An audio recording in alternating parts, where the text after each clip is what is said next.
been a lot of controversy about the proposed Chiswick Curve skyscraper here in West London. We're here today with Marie Rabouhans. Marie, first of all, can you tell us what organisation are you from?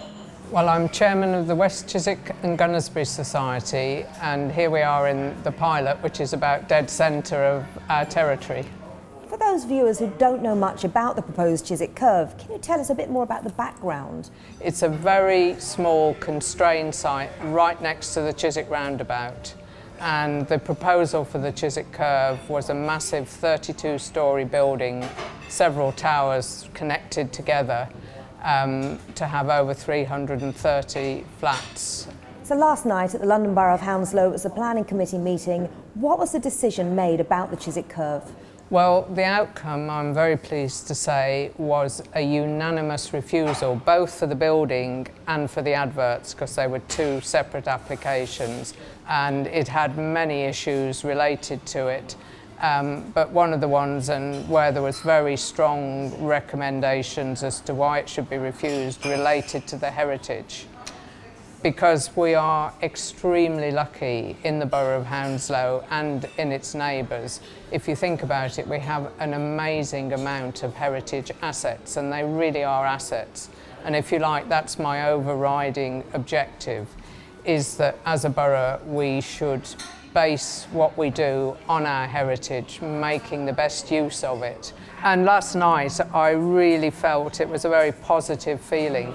It's one of the reasons why I spend my time on these issues, because I do believe we do have a lovely community in our area here, and that people do care about where they live. Because, you know, if you talk about heritage assets, it sounds kind of cold and academic, but what we're talking about is where we live, our streets, our sense of place, how we feel, how we got to where we are, where we're going.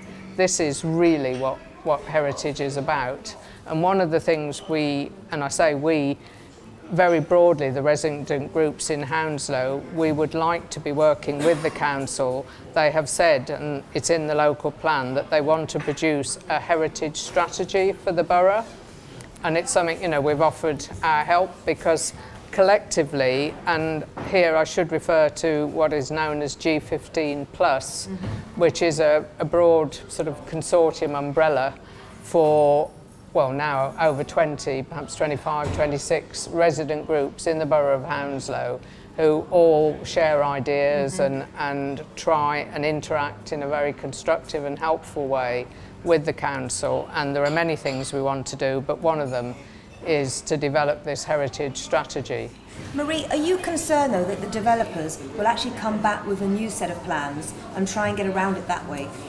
Well, that's a possibility. First, I have to say that because of the nature of the development, this has to go to the GLA or the Mayor of London. It's a standard referral.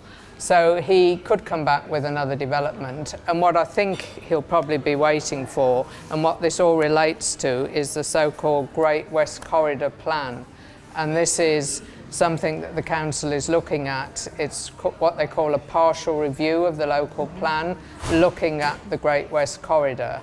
And one of the reasons the council's officers recommended refusal of the Chiswick Curve is that they said that these plans and the partial review were at too early a stage, because the developer had jumped the gun and said, look, you know, this is going to regenerate the corridor and this is just what you want. And so they've said, well, hang on, we haven't decided what we want yet.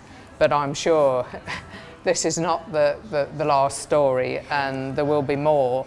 So we may feel that we've won a battle, but the fight goes on. What message do you have for all the people from the West Chiswick and Gunnersbury Society and the other supporters who turned up last night?